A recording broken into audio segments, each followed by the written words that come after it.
Welcome back. The center stage for this weekend's NBA All-Star Game, of course, is Rocket Mortgage FieldHouse. The publicly owned arena was renovated in 2019 with the promise it would attract big events like Cavs games and concerts like the recent Rock and Roll Hall of Fame and museum induction ceremony.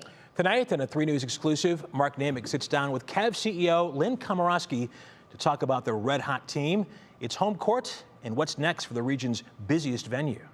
Nearly had that taken by Stevenson. At halftime, up over the top. LeVert. This is such a fun team to watch. They play the game the right way, play hard, play defense. They pass the ball.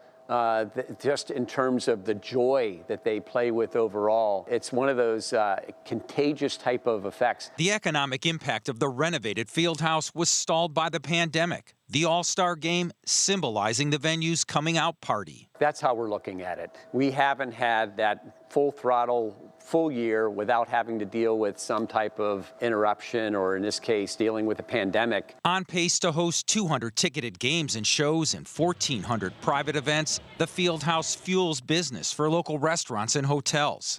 The team contributed $115 million toward the $185 million renovation. The public kicked in more than $70 million. Taxpayers took on a big burden, especially when you add in interest. What you're saying, it's still a good investment for the public? We have the most public-friendly lease in terms of our comparable markets as far as that's concerned, and we're proud to do that. We now have put ourselves in as a community in a position of strength to ensure that we can compete for events like the NBA All-Star Weekend, like we're getting the women's Final Four and the NCAA Wrestling Championship and men's first and second round coming through here, and future Rock Hall inductions and all of that coming down the road. Having already hosted a national political convention and an all-star game, what's next for the arena? We're fortunate enough not only to get the 75th, we had the 50th.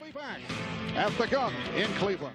And we've been joking with Commissioner Adam Silver that we should have the 100th, right? There are some others out there that we're looking at competing for, one that can't really disclose because of the nature of it right now. Within the next year, the Fieldhouse will become a casino of sorts thanks to a new sports gaming law which allows basketball fans to place bets on their phones during the game from their seats and gives the team a cut of the action. It's one of the most intimate forms of fan engagement you can have. And all it is giving teams like us an equitable opportunity for participating and engaging with our fans in something that we're ultimately providing. The team insists the renovated Fieldhouse stacks up to new and far more expensive arenas, making the region and taxpayers the real winners. So we grossly outperform our market size. We're having an epic year relative to concerts and live entertainment activity. And now to have the All-Star Weekend upon us as well to sort of really help put exclamation points on this year. Mark-Naymik.